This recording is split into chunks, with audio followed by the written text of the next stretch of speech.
มิกโบจีมิกโบจีជាពិធីបុណ្យសំខាន់មួយនៅក្នុងព្រះពុទ្ធសាសនាក្នុងចំណោមពិធីបុណ្យសំខាន់ផ្សេងទៀតដូចជាវិសាខបូជាអសាលហបូជាបុណ្យបវារណាចេញវស្សាជាដើមមិកបូជាថ្ងៃរំលឹកដល់ព្រឹត្តិការណ៍សំខាន់ពីរក្នុងព្រះពុទ្ធសាសនាគឺទី1ការធ្វើសន្និបាតសង្ឃរបស់ព្រះសម្មាសម្ពុទ្ធដើម្បីប្រកាសពីគោលការណ៍អប់រំរបស់ព្រះពុទ្ធសាសនានិងទី2ការកំណត់ប្រជញ្ញមាយុរបស់ព្រះសម្មាសម្ពុទ្ធសារៈសំខាន់ទី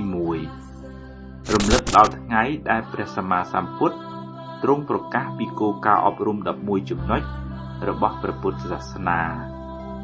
ឬម្យ៉ាងទៀតលោកហៅថាធម្មនុញ្ញរបស់ព្រះពុទ្ធសាសនាក្រោយពេលដែលព្រះអង្គបានត្រាស់ដឹងបាន9ខែនៅឆ្នាំ588មុនគ្រិស្តសករាជក្នុងថ្ងៃ15កើតខែមីនាអ្នកចូលរួមអង្គសន្និបាតលើកដំបូងនេះជាព្រះសង្ឃចំនួន1250អង្គ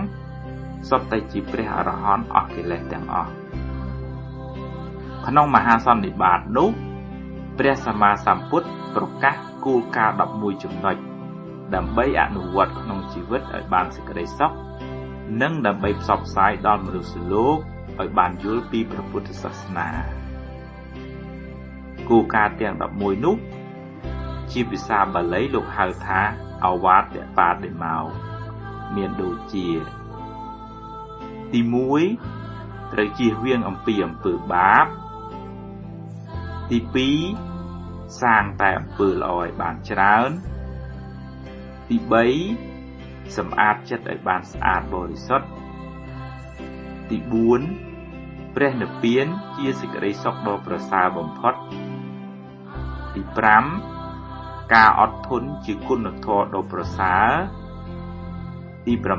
6មិនត្រូវបៀតបៀនជីវិតគេទី7បរិភោគអាហារឲ្យល្មមប្រមាណទី8រៀនរស់នៅក្នុងកន្លែងស្ងប់ស្ងាត់ទី9ព្យាយាមធ្វើសមាធិចម្រើនវិបស្សនាអប់រំចិត្តទី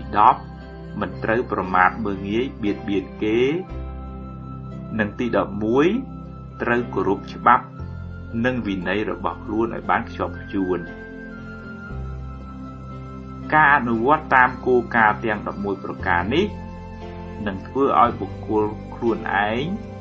ក្រុមគ្រួសារនិងសង្គមទទួលបានភាពសុខដុមរមនាសន្តិភាពផ្លូវកាយផ្លូវចិត្តនិងជាទីបំផុតនឹងបានដល់នៅព្រះនិព្វានចំណែកសារៈសំខាន់ទី2គឺជាថ្ងៃដែលព្រះសម្មាសម្ពុទ្ធកំណត់ប្រជញ្ញត្រូវបរិនិព្វានដោយវ័យរបស់ព្រះអង្គចាស់ជរាណាស់ទៅហើយនិងដោយការអារាធនាពីមាផងទើបព្រះអង្គកំណត់ពេលបរិនិព្វានក្នុងប្រជញ្ញ80ព្រះវស្សាព្រះអង្គកំណត់យកថ្ងៃ15កើតខែវិសាខជាថ្ងៃបរិនិព្វានរបស់ព្រះអង្គគឺបន្ទាប់ពីថ្ងៃ15កើតខែមិញនេះទៅចំនួន3ខែដោយបន្សល់ទុកនៅធម៌វិន័យជាមាគ៌ាឲ្យមនុស្សលោកបានប្រតិបត្តិដើម្បីស្វែងរកសេចក្តីសុខរៀងៗខ្លួនសូមបងប្អូនទាំងអស់រៀបចំតុបតែងព្រះពុទ្ធរូបទុកជាទីសក្ការៈនៅតាមផ្ទះរៀងៗខ្លួនសម្អាតកាយវាចាចិត្តធ្វើទានរក្សាសិលគោរពគុណមាតាបិតាយកទានធូបផ្កាភ្ញីមកវត្តអារាមសូត្រធម៌ថ្វាយផ្កាបូជាដល់ព្រះរតនត្រ័យបំពេញសេចក្តីល្អសាងគុណធម៌ដើម្បីសេចក្តីសុខសេចក្តីចម្រើនសុខសន្តិភាពផ្លូវកាយផ្លូវចិត្តទាំងអស់គ្នាចូលរួមត្រេកអរជ្រះថ្លាបុណ្យមិកបូជាទាំងអស់គ្នាចូលរួមរក្សាប្រពៃណីជាតិខ្មែរយើងទាំងអស់គ្នាអនុមោទនា